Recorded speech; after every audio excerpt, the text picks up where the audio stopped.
नमस्कार दोस्तों, स्वागत है आपका अपने चैनल वीके ट्रिक्स क्लासेज में। आज हम पढ़ेंगे आरपीडब्ल्यूडी एक्ट 2016 दिव्यांगजन अधिकार अधिनियम 2016, जिसमें महत्वपूर्ण है 21 डिसेबिलिटीज़। तो चलिए दोस्तों, दिव्यांगजन अधिकार अधिनियम 2016, जिसे the right of person with disabilities act 2016 के नाम से जाना जाता है, संयुक्त राष्ट्र महासभा ने 13 दिसंबर 2006 को निःशक्त जो दिव्यांग व्यक्तियों के अधिकार पर अभिसमय समझौता को अंगीकृत किया है।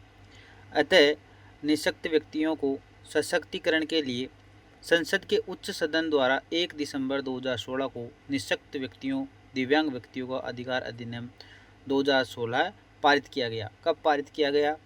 तो संसद के उच्च सदन द्वारा 1 दिसंबर 2016 को ये जो अधिनियम है दिव्यांगजन व्यक्ति अधिकार अधिनियम 2016 पारित किया गया। 27 दिसंबर 2016 को राष्ट्रपति द्वारा इस पर संस्तुति प्रदान की गई। राष्ट्रपति द्वारा संस्तुति कब प्रदान की गई? 27 दिसंबर 2016 को। इस अधिनियम को 17 अध्यायों तथा 102 धाराओं में बांटा गया है। कितने अध्याय? 17 अध्याय और 102 धाराओं में बांटा गया है। अध्याय 3 के अंतर्गत निःशक्त जो दिव्यांग व्यक्तियों की शिक्षा की धारा 16 से लेकर 18 तक वर्णन है, जो निम्नलिखित है। दिव्यांग व्यक्तियों की शिक्षा, the education of person with disabilities. धारा 16, समुचित सरकार और स्थानीय प्राधिकारी प्रयास करेंगे कि मान्यता प्राप्त शिक्षण संस्थाएं निःशक्त बालकों के लिए सम्मिलित शिक्षा प्रदान करने का पालन करें। इस संबंध में निम्नलिखित उपाय करेगी। पहला है, उन्हें बिना किसी विभेद के प्रवेश देना और अन्य व्यक्तियों के साथ समान रूप से खेल और आमोद प्रमोद गतिविधियों के लिए अवसर प्रदान करना। जो दिव्यांग बच्चे हैं उन्हें उनके ऊपर किसी भी प्रकार का जो है विभेदन नहीं करेंगे, उनको सम्मिलित करते हुए उनको खेल और गतिविधियों में अवसर प्रदान करेंगे। भवन परिसर बनाना और पहुंच वाली विभिन्न सुविधाओं का प्रदान करना।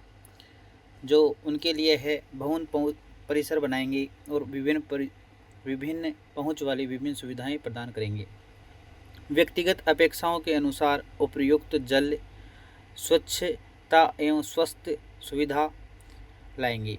पर्यावरण जो पूर्ण समावेशन के साथ सुसंगत शैक्षणिक और सामाजिक विकास को उच्चतम सीमा तक बढ़ाते हैं, उसमें व्यक्तिपरक या अन्यथा आवश्यक समर्थन प्रदान करना। यह सुनिश्चित करना कि व्यक्ति को अंधा या बधिर या दोनों ससूचना की समुचित भाषाओं और रीतियों को साधनों के शिक्षा प्रदान करना।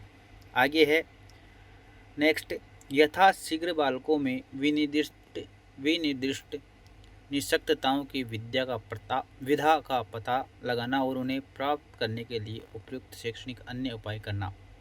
नेक्स्ट है, प्रत्येक निःशक्त छात्र के संबंध में उसकी भागीदारी लाभ प्राप्त स्तरों के अनुरूप में उसकी प्रकृति और शिक्षा की पूर्णता को मॉनिटर करना।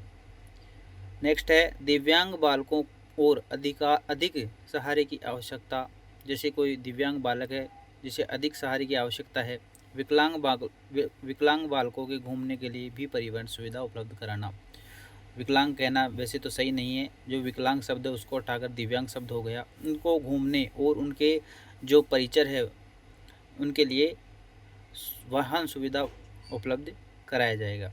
नेक्स्ट है धारा 17।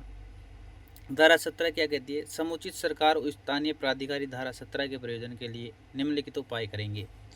पहला है, निःशक्त बालकों की जो दिव्यांग बालकों की पहचान करने के लिए उनकी विशेष आवश्यकताओं को सुनिश्चित करने और उन्हें पूरा कर सकेंगे।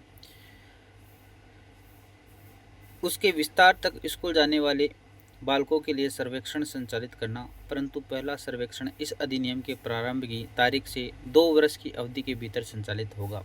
कब होगा?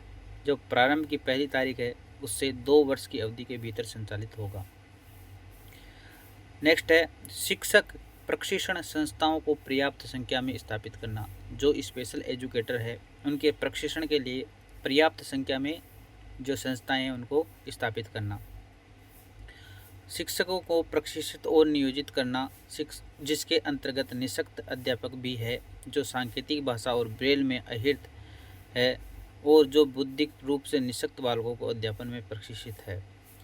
जो स्पेशल एजुकेटर है उनको प्रशिक्षित कर नियोजित करना, ये जो सांकेतिक भाषा और जो ब्रेल भाषा जानने में सक्षम हो सके उससे। नेक्स्ट है सम्मिलित शिक्षा के समर्थन के लिए स्कूल के सभी स्तरों पर छात्रवृत्ति और कर्मचारियों को प्रशिक्षित करना। जो सम्मिलित शिक्षा है उसके सभी स्तरों पर छात्रवृत्ति और कर्मचारियों को प्रशिक्षित करना। नेक्स्ट है स्कूली शिक्षा के सभी स्तरों पर शैक्षिक संस्थाओं के सहयोग के लिए संस्थान केंद्रों को पर्याप्त संख्या में स्थापित करना। जो संस्थान हैं उनको पर्याप्त संख्या में स्थापित करेंगे। वाक संप्रेषण या भाषा निःशक्तता, जो भाषा में दिव्यांग बच्चे हैं, भाषा निःशक्तता वाले व्यक्तियों के दैनिक संप्रेषण की आवश्यकताओं को पूरा करने के लिए संप्रेषण और ब्रेल सांकेतिक भाषा के साधनों को रूप विधानों को सम्मिलित करने। जो भी सांकेतिक भाषा की विभिन्न विधाएं हैं उनको सम्मिलित करते हुए समुचित संबंधी और अनुकल्पी पद्धतियों को प्रयोग का समर्थन करना। नेक्स्ट है संदर्भित निःशक्त जो दिव्यांग छात्र है उनको 18 वर्ष की आयु तक निःशुल्क पुस्तकें, अन्य विधा सामग्री और उचित सहायक युक्तियाँ, जो भी TLM वगैरह है उनके लिए 18 वर्ष तक उपलब्ध करवाना। नेक्स्ट है संदर्भित निःशक्त छात्रों के समुचित मामलों में छात्रवृत्ति प्रदान करना। नेक्स्ट है दिव्यांगताओं वाले छात्रों की आवश्यकताओं को पूरा करने के लिए पाठ्यक्रम और परीक्षा में उपयुक्त जैसे परीक्षा पत्र को पूरा करने के लिए अधिक समय, जो दिव्यांग बच्चा है वो सामान्य बच्चे से थोड़ा सा अधिक समय लेगा। एक लिपिक या सचिव की सुविधा, जैसे कोई लिख नहीं पाता उसके लिए एक लिपिक या सचिव की सुविधा होगी। दूसरी और तीसरी भाषा के पाठ्यक्रम से छूट के लिए उपयुक्त उपांतरण करना। नेक्स्ट है विधा सुधारने के लिए अनुसंधान को बढ़ावा देना। जो भी उसकी विधाएं हैं लिखने की, बोलने की, उनको सुधारने के लिए अनुसंधान जो खोज है उनको बढ़ावा देना। नेक्स्ट धारा 18 जो है उसमें है समुचित सरकार या स्थानीय प्राधिकारी प्रौढ़ शिक्षा, जो अडल्ट है उनकी शिक्षा में, जो अडल्ट है जो निःशक्त अडल्ट हो गए हैं उनकी निःशक्त व्यक्तियों की भागीदारी को संवर्धित, संरक्षण और सुनिश्चित करने के लिए उनमें अन्य व्यक्तियों के साथ समान शिक्षा कार्यक्रम जारी रखने का उपाय करेंगे। जो उनकी जो शिक्षा है उनको कार्यक्रम के लिए उपाय करेंगे। अब 21 प्रकार की जो डिसेबिलिटी है, दिव्यांगताएं हैं, उनको हम देखेंगे। पहली है ब्लाइंडनेस, अंधता, पूरी तरह से देखने की क्षमता का अभाव। जो दोनों आँखों से पूरी तरह से नहीं देख पाता उसको ब्लाइंडनेस, अंधता की जो डिसेबिलिटी है उसमें शामिल करेंगे। दूसरा है लो विजन, कम दृष्टि, कम दिखाई देना लेकिन सहायक साधनों से काम कर सकता है, जैसे बढ़िया लेंस वाले चश्मा इत्यादि उपकरण। फिर तीसरा है लेप्रोसी कैर्ड पर्सन, कुष्ठ रोग से ठीक हुआ व्यक्ति। जो कुष्ठ रोग हो गया और वो ठीक हो गया व्यक्ति वो है। जो इलाज के बाद शारीरिक प्रभाव रह जाता है, जैसे कुष्ठ हो जाता है ना, उसकी जगह कुछ इफेक्ट रह जाते हैं, तो वह व्यक्ति भी शामिल है। चौथा है हियरिंग इम्पायरमेंट, जो श्रवण बाधित बच्चा है वो भी शामिल है, जो सुनने में कठिनाई या पूरी तरह से न सुन पाता हो वह। पांचवा है लोकोमोटर डिसेबिलिटी, लोकोमोटर डिसेबिलिटी अर्थात चलने फिरने में अक्षमता, हाथ पैर या शारीरिक गति में समस्या होती है, वह बालक भी शामिल है 21 डिसेबिलिटीज में।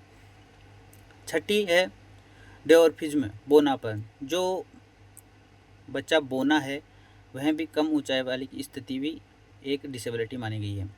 इंटेलेक्चुअल डिसेबिलिटी, बौद्धिक दिव्यांगता, सीखने और समझने की क्षमता का कम होना। फिर है 8वीं मेंटल इलनेस, मानसिक रोग, व्यवहार, सोच और भावना से जुड़ी समस्या है। इसमें बच्चा जो सामान्य बच्चा है उसके अकॉर्डिंग सुन नहीं पाता, समझ नहीं पाता, ऐसी कुछ समस्या होती है। 9वें नंबर की है ऑटिज्म स्पेक्ट्रम डिसऑर्डर, जो ऑटिज्म स्वलीनता है, संचार और सामाजिक व्यवहार में कठिनाई होती है, इससे बच्चा खुद में ही खोया रहता है। 10वीं है सेरेब्रल पाल्सी, सेरेब्रल पाल्सी जो है मस्तिष्क से जुड़ी स्थिति जो शरीर के मूवमेंट पर असर करती है। फिर नेक्स्ट है मस्कुलर डिस्ट्रोफी, जो मांसपेशियां हैं वह कमज़ोर होती है इसमें बालक की, जिससे मांसपेशियां धीरे धीरे कमज़ोर होती है। फिर है 12वें नंबर की क्रोनिक न्यूरोलॉजिकल कंडीशन, लंबे समय तक रहने वाली न्यूरोलॉजिकल समस्याएं जैसे एलपीसी। फिर है स्पेसिफिक लर्निंग डिसेबिलिटी एसएलडी, पढ़ने और लिखने गणना करने ऐसी जो है डिसलेक्सिया वगैरह जो एलडी में आती है। फिर है नेक्स्ट 14वें नंबर की मल्टीपल स्क्लेरोसिस, नर्वस सिस्टम से जुड़ी गंभीर बीमारी है इसमें। फिर 15वें नंबर पर है स्पीच एंड लैंग्वेज डिसेबिलिटी, बोलने और भाषा समझने में बच्चा कठिनाई करता है, वो भी इसमें शामिल है 21 डिसेबिलिटी में। आरपीडब्ल्यूडी के तहत 21 डिसेबिलिटी शामिल है और पीडब्ल्यूडी में जो है 7 डिसेबिलिटी थी। फिर है थैलेसीमिया, ये एक रक्त संबंधित बीमारी से आनुवांशिक बीमारी से जुड़ी हुई है, खून से जुड़ी आनुवांशिक बीमारी है। और हीमोफीलिया भी खून का थक्का बनने की समस्या है, ये भी रक्त से संबंधित है। फिर है 18वें नंबर पर स्किल सेल डिजीज, ये भी खून से संबंधित है, रक्त कोशिकाओं की असामान्य संरचना। तो आपसे पूछा जाए अगर रक्त संबंधित कितनी है तो 3 है, थैलेसीमिया, हीमोफीलिया और स्किल सेल डिजीज। फिर 19वें नंबर पर है मल्टीपल डिसेबिलिटीज, जिसमें क्या है एक से अधिक दिव्यांगताओं का एक साथ होना, जिसमें स्वर्णबधित जो है बच्चा हो सकता है और आईडी का बच्चा भी हो सकता है, वीआई का भी बच्चा हो सकता है। वो तीनों चारों जो डिसेबिलिटीज है वो एक बालक में हो सकती है। 20वें नंबर पर एसिड अटैक विक्टिम, जो एसिड अटैक से प्रभावित व्यक्ति है उसको शामिल किया गया है आरपीडब्ल्यूटी एक्ट 2016 में। फिर है लास्ट की पार्किंसंस डिजीज, जो नर्वस सिस्टम की बीमारी है, शरीर के मूवमेंट पर असर डालती है। इस प्रकार हम 21 डिसेबिलिटी और आरपीडब्ल्यूडी को विस्तारपूर्वक समझे हैं। अगर आपको वीडियो पसंद आए तो लाइक करें, शेयर करें, सब्सक्राइब करें। धन्यवाद दोस्तों।